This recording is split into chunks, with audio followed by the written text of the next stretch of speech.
This is Africa,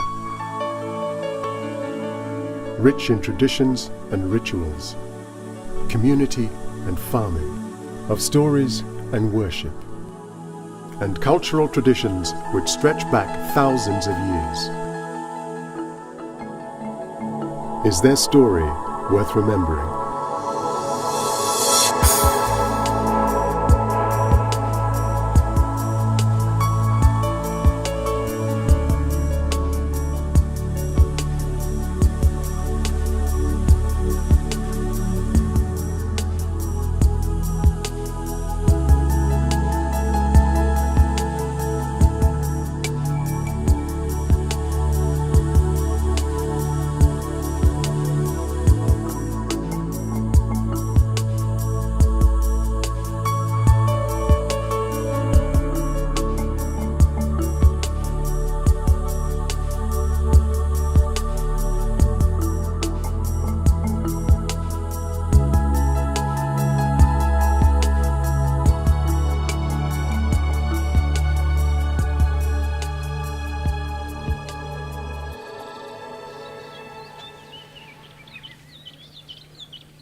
It's November, and a group of community leaders from across Africa are meeting in Botswana. The group of 12 all share a connection with indigenous communities. Over the next 7 days, they will be living in a homestead which recreates traditional life here in southern Africa. I attended the Botswana workshop in the year 2005. When I came here, to me it appeared so much unique. It was a very special workshop. It was a workshop which was being held in a very traditional setting, done in a very traditional way. And there was no right or wrong. So whatever you say, whatever any other person says is respected. At the end of the day, you are able to come up with practical solutions towards the issues that you want to raise. I'm involved in so many groups in my country, youth groups. It's kind of my hobby. Even the workshop setting is quite different. It's not like the conferences that we are used to attending where you are arranged in rows and columns. You have a speaker there coming with presentations, PowerPoint presentations. Here everything is quite relaxed, and then you are able even to speak out your mind quite clearly. Actually, this has been my first travel outside my country. Together, we try to see the way forward.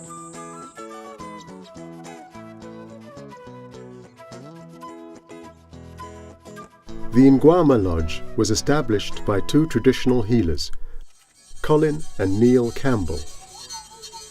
The aim was to provide a space for reflection on global issues from the perspective of traditional or indigenous African life.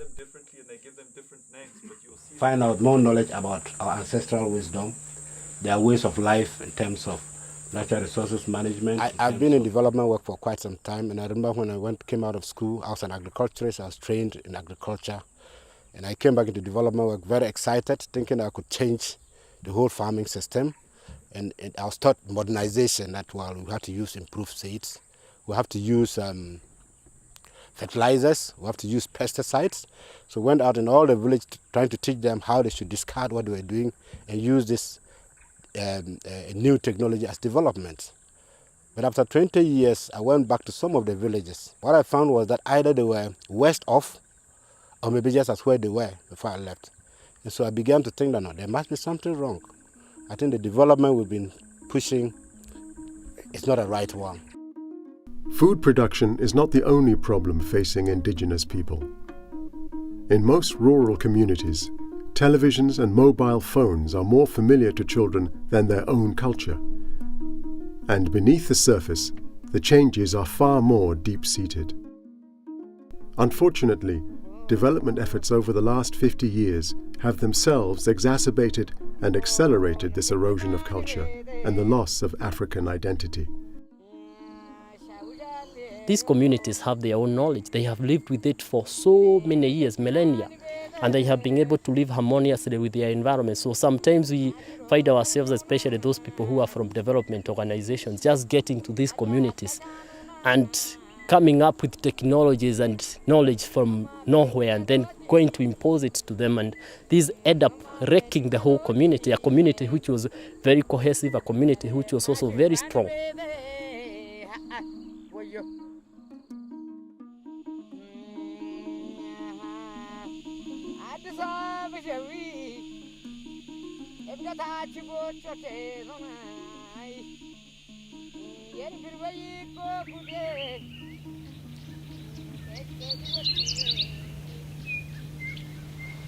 The Botswana process is about bringing people who have deep connection with existent indigenous communities around the world, well, particularly in Africa at this stage, bringing them back into a setting where we teach the understandings that were practiced in pre-industrial Southern Africa, which for the most part are universal to most of the traditions in Africa.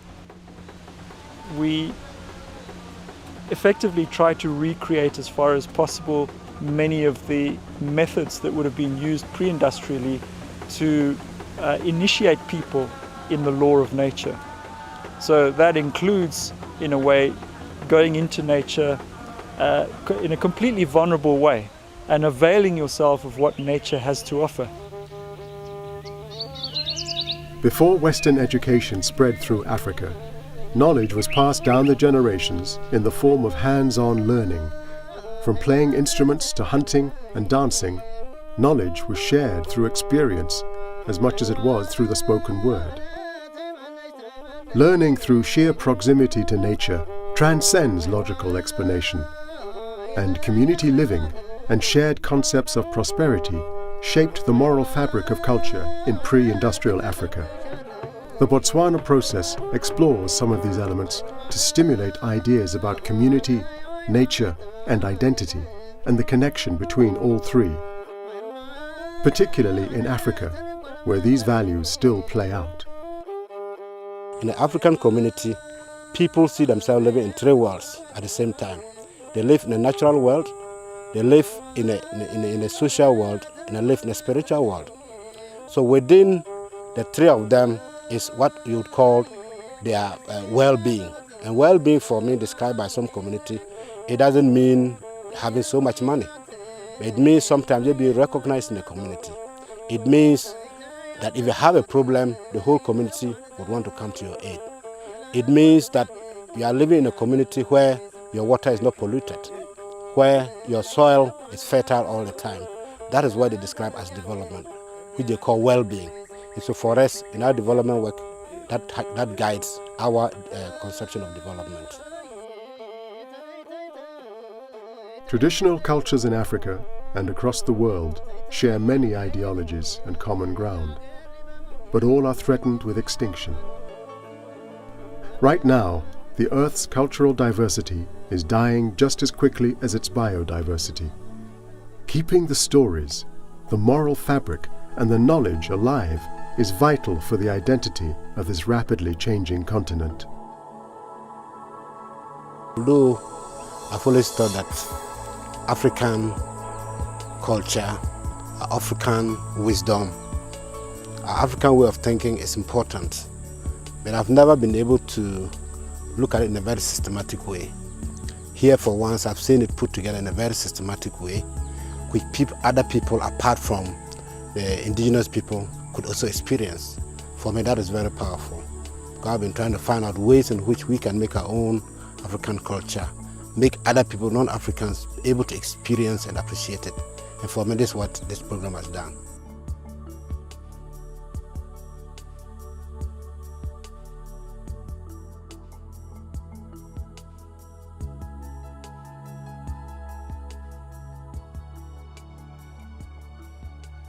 It also gave me the zeal to go back to my community, to interact with my relatives, to interact with my elders, to learn more about who I am.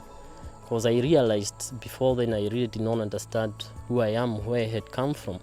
The education system I had gone through had actually changed me a lot. It had actually trained me to move out of my community, to go and look for a job somewhere else.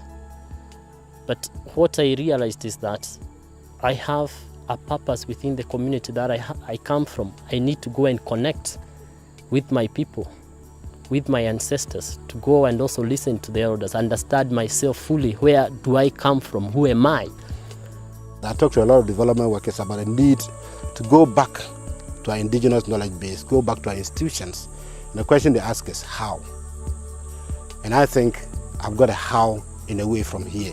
And I want to translate this into Ghana to see how people can, experience these institutions, experience this knowledge, and be able to, internalize that and use it in their everyday work and development.